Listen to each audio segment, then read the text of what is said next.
All right. I'd like to start off by saying Barakatah Yahweh, Ba'ashem Yahushai, Ba'ashem Rucha HaKodash. Welcome to another lesson, another live lesson. This is just various topics. Today's date is February 11th, 2018. It's a Sunday. Um, I don't have anything prepared, but Spirit is on me to go live, so I'm um, just go into whatever the Spirit gives me. Um, I do want to mention that the Passover is coming up soon. um, Pretty much the different camp leaders out there, um, they have the information for the Passover, the day it's going to be, and they'll give it out to their camps, the members, as is needed. Um, when we keep the when we do the Passover, there's a service that we have. Usually we'll have a class first, then after the class, we'll go into dealing with the service for the Sabbath, for the Passover, and it's pretty much done in the Lashawan Kodash or the Paleo Hebrew. Um, and I a couple of got a couple of examples here. I was gonna go through some of this real quick, just the alphabet. This what you're seeing right here is the Paleo Hebrew. I also have the Paleo Hebrew, and I also have the Assyrian script, or really Syrian script, which they call Aramaic. So what I'm gonna do is I'm gonna go through some of this, and just to show you, these are all the characters. The Hebrew language is read from right to left. The Hebrew language is also the language of the heavens. That's why when Yahweh Shai came to the Apostle Paul, he spoke to him in the Hebrew tongue. All right. And that is our language. That is our heritage. That was the first language that was ever spoken on the planet. Um, this is what Adam named the animals and the trees and everything that he saw. For example, this Ah here, this is the first letter in the Hebrew alphabet, Ah. If you turn this counterclockwise, or should I say, yeah, if you turn this counterclockwise, where it looks like this V is standing up, if you look at it pretty close, it looks like an ox head, or like a cattle head. Any of you brothers out there that know about American Steakhouse, they have a logo, and the logo, is a like a stick figure, um, cattle head, you know, and this is what this stands for, alap, which means 1,000, or it also means cattle. So you have a, ba, ga, da, ha, wa, za, ha, ta, ya, ka, la, ma, na, sa, I, pa, taza, kwa, ra, sha, and then tha. So this is the Paleo Hebrew, or the Lashwan Kodash, the holy tongue uh that we speak. But you'll be able to find certain um sites that'll have this particular language. But you have the majority of books that you will have out there is gonna have the Syrian or Aramaean form of the Hebrew. Now this one here is incomplete. I mean, the letters are complete, but this is missing what's called final lance, which I'll explain that in a second. But these letters here, you notice they're different from these, because this is the ancient Hebrew, and this is the Aramaean script. All right, so you got the a, ba, ga, da, ha, wa, za, cha, ta, ya, ka, la, ma, na, sa, I, pa, taza, kwa, Ra, Sha, and Tha. Now, in this particular writing here, the final lance is there's certain times when you when you create a Hebrew word that it ends in certain letters, certain of these letters. Well, there's 5 of these letters here that have a different look to them. The first one being the Ka. Now the Ka, if the word begins with a Ka, or if the Ka is found somewhere in the middle of the word, you just basically use a regular Ka. But if the Ka ends at the end of the word, like the Hebrew word for king is Malak, and it ends with a Ka, you will put a final length on it, and this letter would come this way and all the way down instead of curving at the bottom here. Let me see if I can find. Let me see if I can find Hebrew alphabet. Alphabet. Let me see if I can find an example of this. Okay, beautiful, right here. Now, as you can see here, you have the Aba, Ga, Da, Ha, Wa, Za, Cha, Ta, Ya, and then you have the Ka. This is the final Ka. See how it goes across the same way, but it comes straight down. This would go at the end of a word. Then you have the La, and then you have the Ma. Now you notice how this Ma is shaped, and this Ma is a little more boxed or a little more square because this goes at the end of a letter. Like the word Mayum, which is water, it has both. It has the Ma, Ya, and then Ma at the end. So Mayum, water, you will use this for the regular M or Ma, and this for the final one. Then you have Na, which is uh, um, the next letter, and this is the letter that would go at the end of a word. Okay, like Joshua, the son of Nun. This would be the first letter you would use, and that would be the one at the end. This Nun. If you're using this particular Aramean script, So I mean, I hope this isn't too confusing for you brothers, you know. But I'm just giving you like some basic pointers. Then you have the Sa, and notice the Sa and the final Man look very similar, but the this one here has like a cutoff here, and this one is totally square. So these things, when you're reading through the pages of the Hebrew, you'll get familiar with the letters. The first step is you have to learn the letters, and know which memorize which letter is which, and then after a while you learn how to pick up on how to distinguish the different letters, in the Aramean, because mainly in the Aramean is where you get a lot of confusion in. All right, so you have the Sa, you have the I, and the Pa, and the Pa. This is the one that goes at the beginning or throughout, and then this Pa here will go at the end of a word in the Hebrew. Okay, so that, like the word where we were dealing with here. Just bear with me 1 second. As we were dealing with here, I'm sorry. Yeah, when we were saying that the A stands for alap, it would be A, La, and Pa. I'm sorry, Pa. But this is the regular Pa. So let me go back here. So alap, which is 1,000 or cattle, would be A, La, and this final Pa here. You wouldn't use this one because this is at the end. So it's only 5 letters that are like that. That whenever a word ends in that particular letter, you will use a different letter to write at the end of that particular word. All right. Then you have the tazah. This is the regular tazah, and that's the final tazah. Okay. Like the word arataza is ra,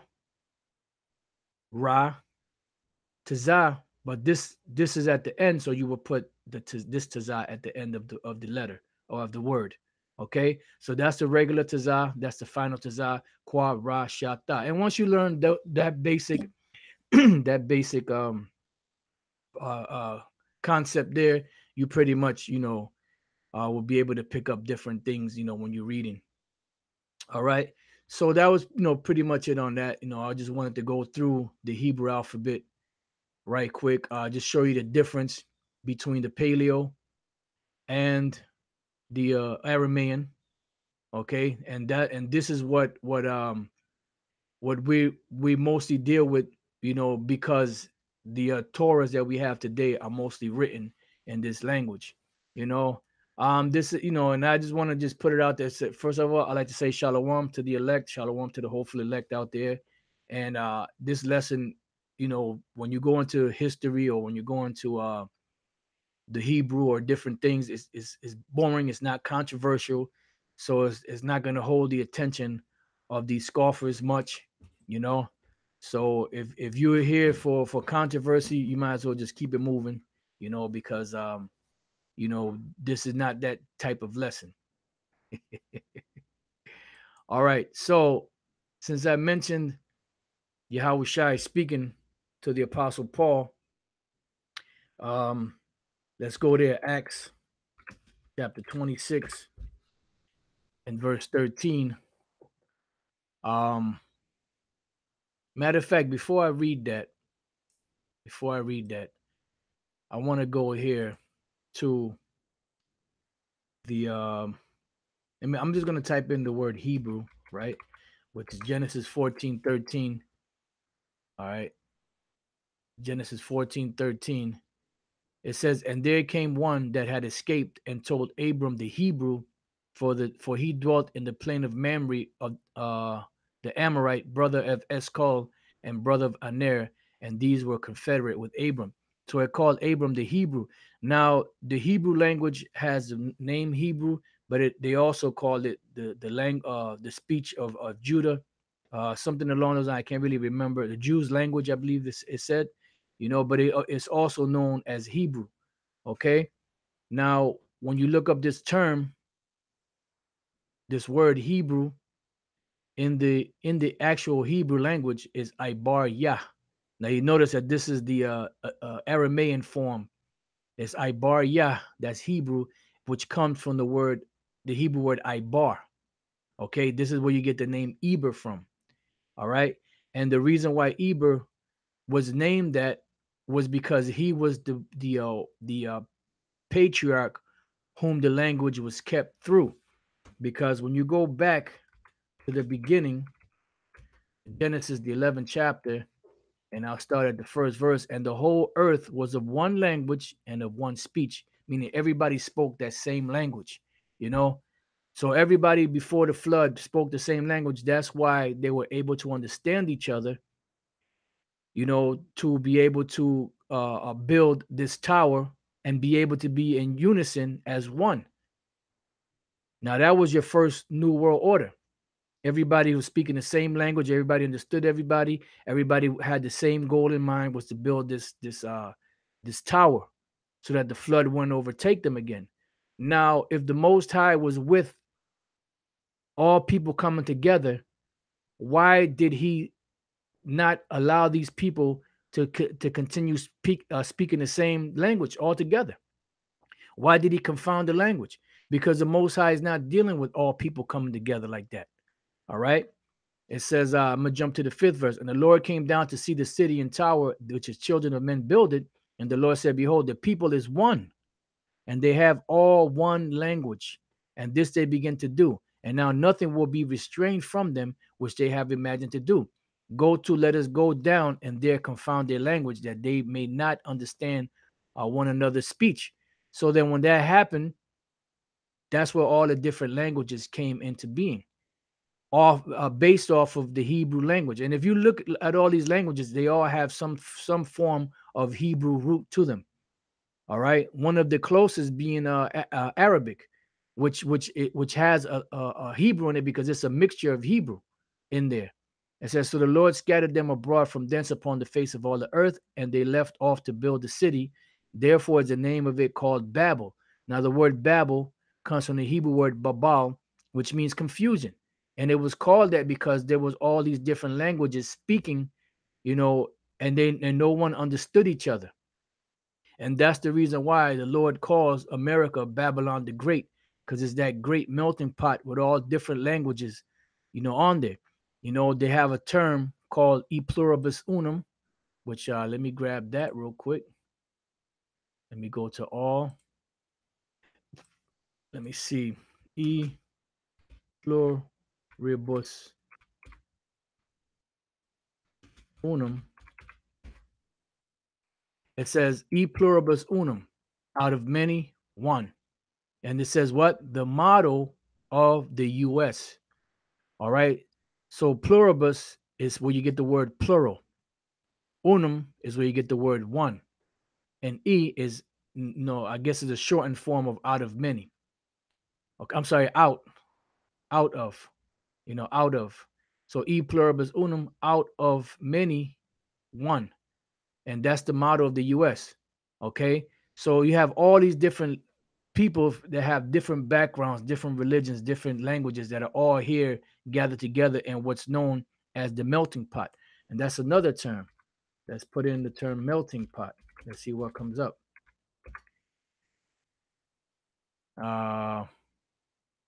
Melting pot. Let's see. The melting pot is a metaphor for a heterogeneous society becoming more homogeneous. So, in other words, heterogeneous, the word hetero means other, and geneus is where you get the word gene. So, this is a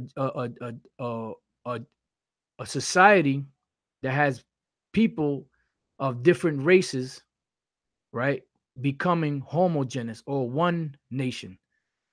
The different elements melting together into a harmonious whole with a common culture or vice versa for a homogeneous society becoming more heterogeneous. So pretty much the Lord doesn't want this.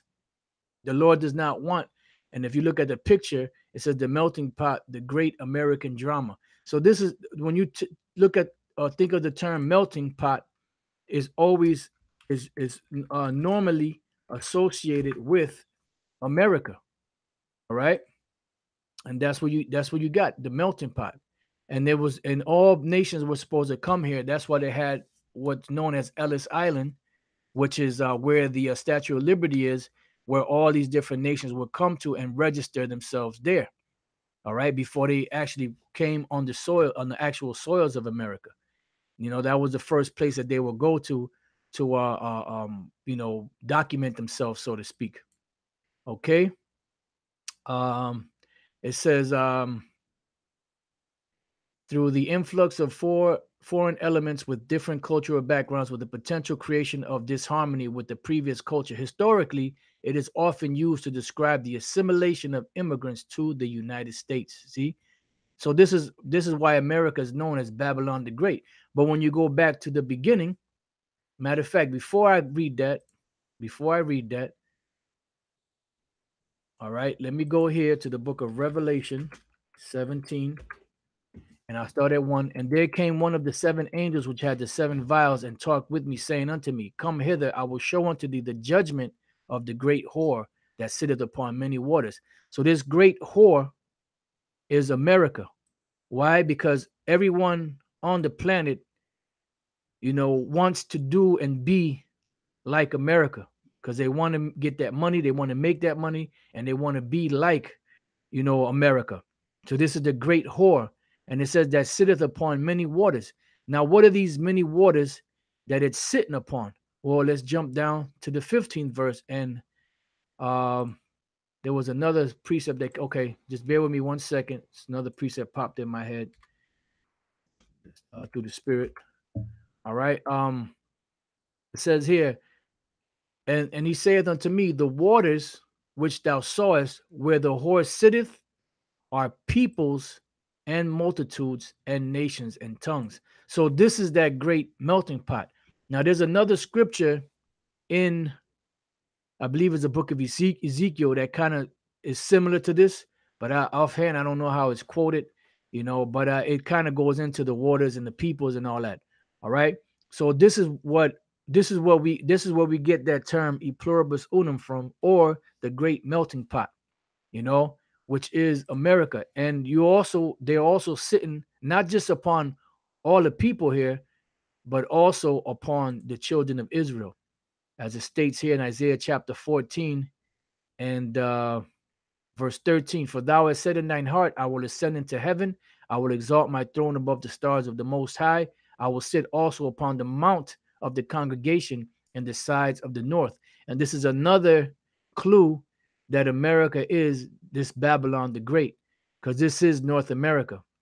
And this is where the international bankers, as well as the ruling class, um, have Jake in pretty much in slavery under contracts, and the Spirit has had us going through that for the last few days, dealing with this 14th Amendment slavery, you know, and that's what's binding Jake to be slaves in this society, you know, and that's the reason why we can't escape, because the Lord said that no man shall save thee. So they took the chains off of us physically, but they put them on us mentally, and they cemented it with these contracts and with our signatures, you know. And the labor that we give them is what keeps us perpetually in debt, you know, receiving the so-called monetary ways, or the monetary funds that they give us, which is these FRN notes, which are nothing but credit-based notes. So you can never pay off a credit with a credit. That's why when you get credit cards and you try to pay off credit cards with other credit cards, what happens? You know, you may pay off one, but you're always in debt because you're chasing this thing over and over again. And the scripture said that we would be subject to payments. So there's no way to break that cycle unless you pay with actual money. And that's why on the back of the dollar bill, if you look at the back of the dollar bill, you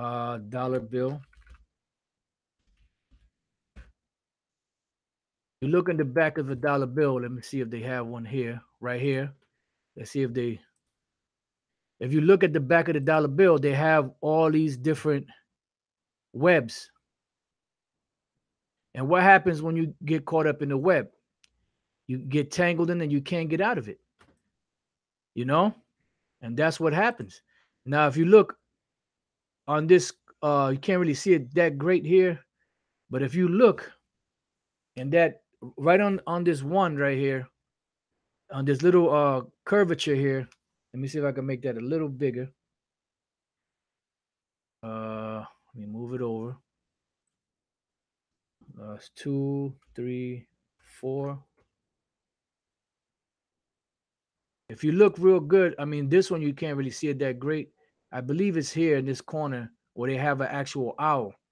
All right, because this is the illuminated one's way of saying that this is their shit. You know, this is their deal.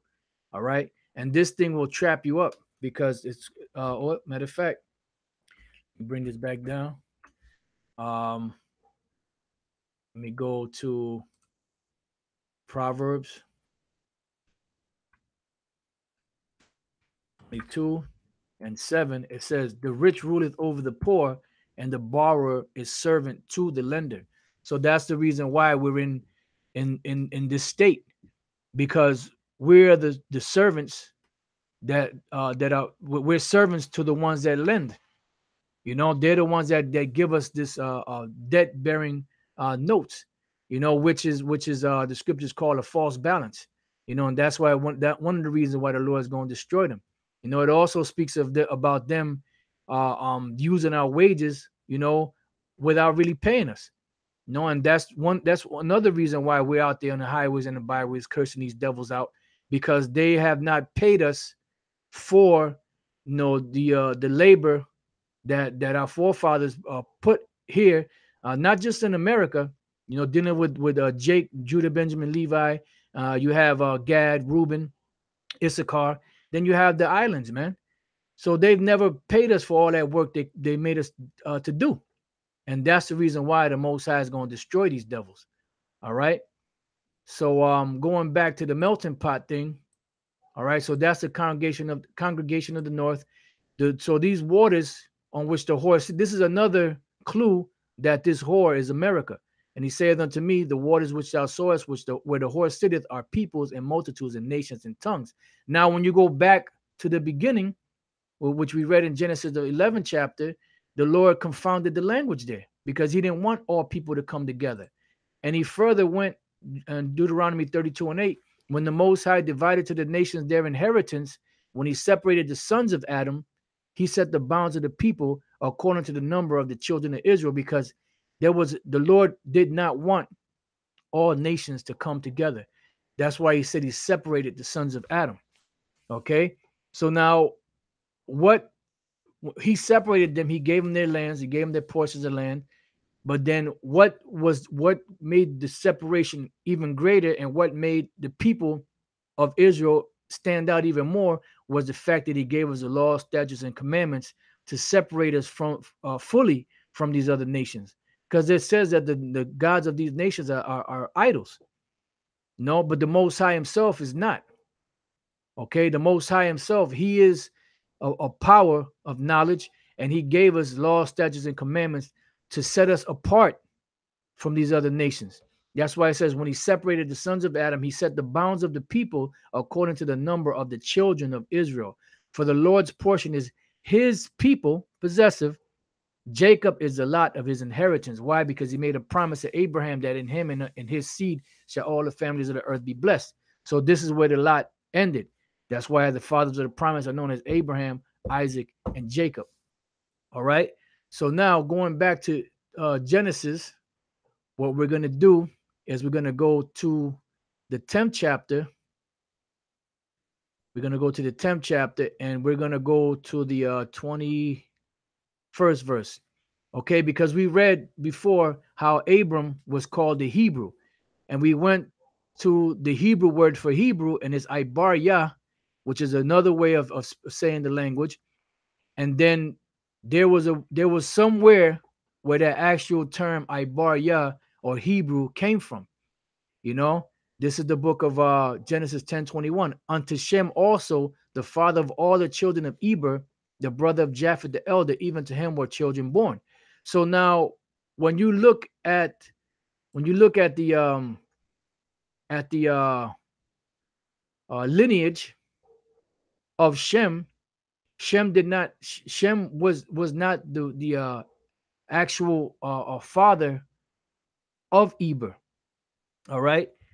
I mean, he came out of the loins of Shem through his other sons, but he wasn't directly the father of Eber. He was like his either grandfather or great grandfather. Because when you read the next verse, it said the children of Shem, Elam and Asher and Arphaxad and Lud and Aram. So Shem had 5 sons, and Eber was not found in any of these 5 sons, because Eber came through the loins of Arphaxad. You know, and it gives you the sons of Aram. It says, and Arphaxad begot Selah, and Selah begot Eber. See, so really, Eber was the great grandson, or the great great grandson of Shem.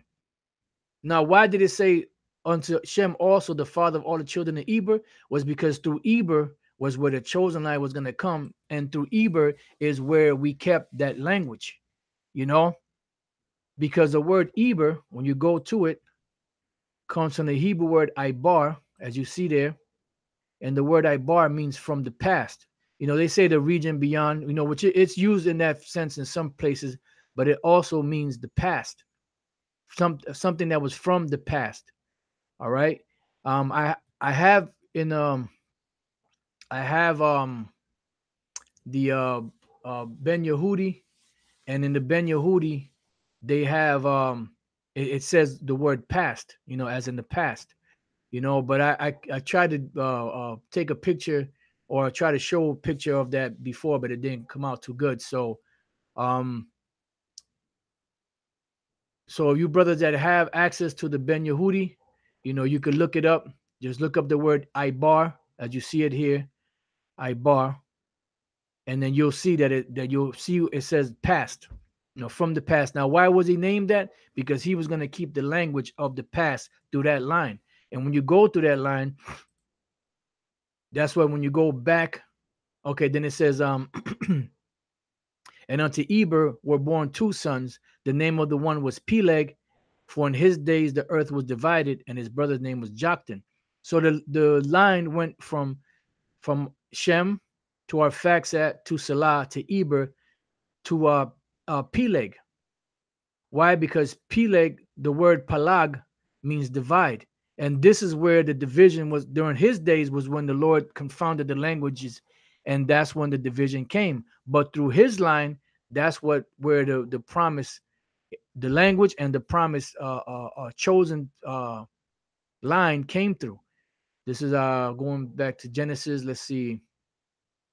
Genesis 11 and 10. These are the generations of Shem. Shem was 100 years old and begot Arphaxad 2 years after the flood. And Shem lived after he begot Arphaxad 500 years and begot sons and daughters. And Arphaxad lived 530 years and begot Salah. And Arphaxad lived after he begot Salah 403 years and begot sons and daughters. Now the Lord is starting to narrow the path and the lineage to go and to get to the chosen people, which is the nation of Israel. It says, and Salah lived 30 years and begot Eber. And Salah lived after he begot Eber 403 years and begot sons and daughters. And Eber lived 430 years and begot Peleg. See? And Eber lived after he begot Peleg 430 years and begot sons and daughters. All right. And Peleg lived 30 years and begot Reu. And Peleg lived after he begot Reu 209 years and begot sons and daughters. And Reu lived 230 years and begot Serug. And Reu lived after he begot Serug 207 years and begot sons and daughters. And Serug lived 30 years and begot Nahor. And Serug lived after he begot Nahor 200 years and begot sons and daughters. And Nahor lived 9 and 20 years and begot Terah. And Nahor lived after he begot Terah 119 years and begot sons and daughters. And Terah lived 70 years and begot Abram, Nahor, and Haran. So this is where all that whole line came through all of that to get right here to Abram, because this was the man that the Most High was going to choose out of all the people on the planet back then. This man was the only one that was privy to the Most High's plans. He even called Abram his friend. Now the word Abram, this brother Bible teacher South Carolina, not the Zakba, that's an excellent scripture. Job 8 and 8. For inquire, I pray thee, of the former age, and prepare thyself to the search of their fathers. Because you have to know where you're coming from to know where you're going. You know, and when you read the scriptures, even though the people try to downplay the Bible, when you read the Bible, everything is in there. You know, from the nationality of people to the history to everything that took place. But a lot of people choose to be ignorant because they don't want to abide by rules and regulations of the Lord, because it clashes with their lifestyle. So now the name Abram, right? The Hebrew Abram means Abba Rum. Now the word Abba is father. And the Hebrew word Rum is exalted father. Why was he called the exalted father? Well, because through him he was the beginning of the fathers of the promise. Then after that, after the Lord started giving him children, his name was changed to Abraham. Abraham, right? Not Abraham, but Abraham. All right, so Abba is father, and Raham is multitude. Why? Because out of Abraham he had many sons, many children, you know, and out of them children, a lot of people came out of those children. But the chosen line came through Abraham, Isaac, and then Jacob. Okay, so that's why they were known as the fathers of the promise. Abraham being father exalted because he was the first. You know, like you have grandfather, you have your great grandfather, you have your great great grandfather. So he was a top man, you know, the top patriarch. Where you trace the line of the chosen back to. You know, so now there were many other people on the planet prior to Abraham. So Abraham didn't have all the children of Japheth. He didn't have all the children of Ham. He didn't have all the children of Shem. But the Lord told him that in him all families of the earth shall be blessed. Why? Because it was only given to the nation of Israel. So the Lord was making that distinction. You know, he was setting the path of the chosen line through this man Abraham. Then he had Ishmael. He had Isaac. He had 8 sons with Keturah. And the name Isaac comes from the Hebrew word. I don't know if you brothers could see that. I don't know if that's too small. Yataza Chak, I believe it is. Yataza Chak, which means laughter. Okay? Yataza Chak means laughter. I mean, I hope you brothers could see that. If not, I'll see if I can make it bigger. Matter of fact, let me just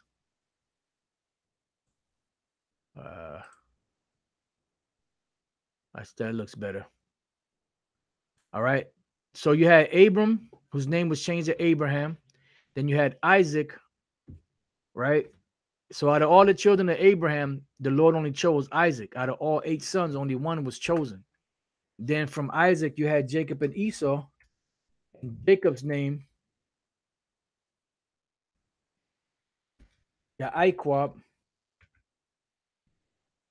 which means supplanter. Matter of fact, let me just put it down. Supplanter, one who gets over on you. Isaac's name was laughter. Abraham, father, exalted. And Abaram, father of a multitude, father of a multitude. And Abaram is father exalted. Okay. Then Jacob's name, when he wrestled with the angel, was changed to Israel. And that's why you have these bugged out people in Kemet that say Israel is Isis, Ra, and El, which when you go back to the original language, it has nothing to do with that. The Hebrew for that is Yasher Allah, which the Yah at the beginning is he, the Shar is prince, and the Allah part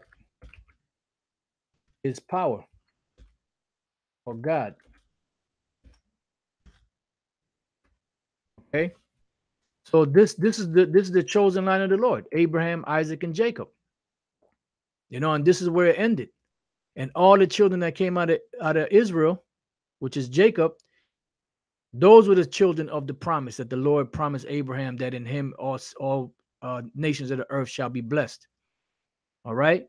So these are basic names in the Hebrew that brothers should know. These are very key, important names that you should know the names of, because that, like the brother put earlier, yeah, that's right. The brother Quanawath come, them Kemet niggas bugged out. Yeah, that's right. All right. So these are basic names that you should know, in the Hebrew. I mean, along with others, but these are just some of the basic ones. This is good to know. All right. So going back here, Genesis 11:26, and Terah lived 70 years and begot Abram, Nahor, and Haran. So through that line, that's where the language was kept, because when you go back to Genesis 14, that's why Abram was called Genesis 14:13. And there came out one that had escaped and told Abram the Hebrew, for he dwelt in the plain of Mamre, the Amorite, brother of Eshcol, the brother of Aner, and these were confederate with Abram. And they try to say that means one crossed over. That's not what it means. It means from the past. Hebrew means from the past. Now, it could be used in a sense of crossing over, but in this particular case is talking about the language that was kept from the past. Okay, and as you look at it again, the word Hebrew here is Ibaria. Now let me type in Hebrew again, see what comes up. I'm gonna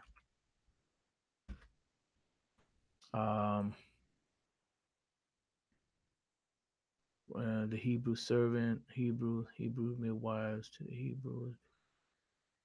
Hebrew smiting in Hebrew, by in Hebrew. Just bear with me 1 second. In Hebrew, this is the King of the Jews. See, look, right? Well, this is in the New Testament. And It says, and the superscription also was written over him in letters of Greek and Latin and Hebrew. This is the King of the Jews, because the Hebrew was also known, is also like the name of the language. Although you had the Judean language, or the language of the Jews, it goes, it's Hebraicos, which goes back to what? Eber. So that was the actual name of the language. And why was it called that? Because that was the language of the past. Okay, that's where the language is kept. So this letter here, Strong's G 144 goes back to the Hebrew G. Well, actually, this is the English. I'm sorry, this is the Hebrew 14443. But I know if you keep tracing it back, see, of Hebrew origin, Ibar, and that's the language that was kept. All right, and that's why those letters were written up there, because you had Israelites that were actually speaking the Hebrew language. They were speaking Greek, they were speaking Latin, and they were speaking Hebrew. But sometimes the name of the language is called the language of the Jews or the Judean language, depending on which scriptures you go to. All right, let's see if they got any other ones. See what else they got.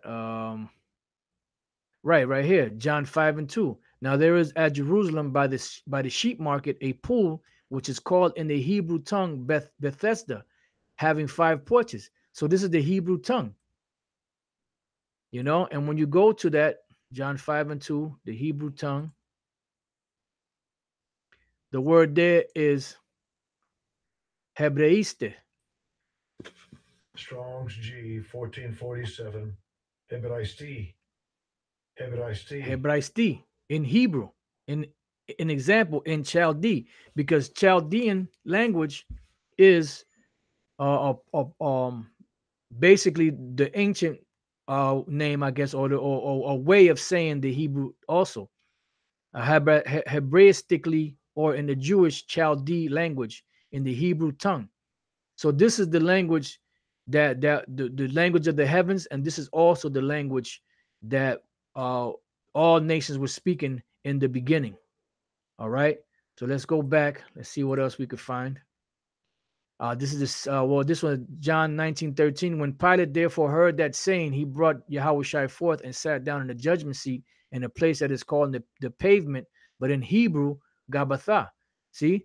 So it doesn't, there's instances where it could be the region beyond, or to pass over or whatever, but it also means from the past, because this was a name that was given to the language.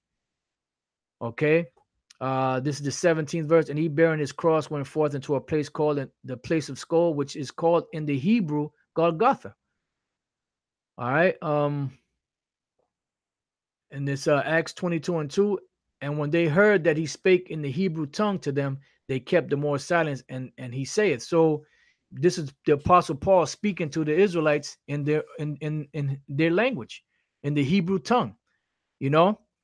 So now let's go from there to Acts 26:12. It says, and this is the testimony that the Apostle Paul was given. I believe this was Agrippa he was speaking to, if I'm not mistaken. It says Acts 26, and this was the conversion, Paul's conversion, because at one time he was persecuting the church for teaching of Yahushua, because he thought that it was going off. He thought that they were committing blasphemy. And he was so zealous for the truth that he actually persecuted and had them put in prison and put to death, because he really believed that what he was doing was right. And he was so convicted that he was just going and doing what he had to do. He just got letters from the Sanhedrin, and he just went and did what he had to do. And Yahushua came and appeared to him to let him know, look, you kicking against the prick, you persecuting me. All right. And this is one of the accounts of what took place. Acts 26:12. Whereupon, as I went to Damascus with authority and commission from the chief priests, at midday, O king, I saw on the way a light from heaven above the brightness of the sun, shining round about me and them which journeyed with me. And when we were all fallen to the earth, I heard a voice speaking unto me and saying in the Hebrew tongue, Saul, Saul, why persecutest thou me? It is hard for thee to kick against the pricks. So it's this language, this person that appeared before Paul was a person of the heavens, which is Yahushai. So when he spoke to him in the Hebrew tongue, he said, Saul, Saul, why persecutest thou me? It is hard for thee to kick against the pricks. He said this in the Hebrew language. It says, and I said, who art thou, Lord? And he said, I am Yahushai, whom thou persecuted. He didn't say, I am Jesus. He said, I am Yahushai, whom thou persecutest. And I bet you when you go there to the name so-called Jesus, I'm Salakia, hit the wrong one. Jesus, it sends you back to what? Hebrew origin, Yahushai, which they went off on this. You know, an Apostle Tahar had made a mention of a lesson dealing with the blue letter going off. I forget the exact title he gave it, but that's a good lesson. But it should be Yahushai, though this wa should not be there. So Yahushai, that's also equivalent to Joshua, you know. So really, this is the name that Yahushai gave to the Apostle Paul, you know, upon his conversion. So it says, I said, who art thou, Lord? And he said, I am Yahushai, whom thou persecutest. So this language, this Hebrew language, is the language of the heavens. And this is the language that we are going to be speaking, you know. And this is why we are getting back to our language. Matter of fact, Deuteronomy 32:7. Remember the days of old, consider the years of many generations. Ask thy fathers, and he will show thee, thy elders, and they will tell thee. So when you go back and you read the Bible, which is our history book, our law, statutes, and commandments, our forefathers spoke the Hebrew language. So why would we not try to strive to speak the same? You know, now we're not going to get it perfect. And we never, ever, ever said that if you don't speak the Hebrew language, you're going to be destroyed. That's a damn lie that's been perpetuated by the slanderers of Israel, the IUIC, them devils. You know, we never said if you don't learn the Hebrew, you're not going to be saved. No, we give you the names of Yahweh and Yahushai, and you should want to learn certain words and certain names, you know, so you can, you know, be better studied, you know. But we never said that if you don't learn the Hebrew language, you're going to be destroyed. That's a goddamn lie and a fabrication and a tale bearing and a slander. All right. There was another. Okay, let me just go here. Isaiah 19, and I'm gonna end this lesson in probably with this scripture here. This is Isaiah 19, and this is a future prophecy. All right, of what's going to happen. This is the book of Isaiah 19:16. In that day shall Egypt be like unto women, and it shall be afraid and fear because of the shaking of the hand of the Lord of hosts, which he shaketh over it. And the land of Judah shall be a terror unto Egypt.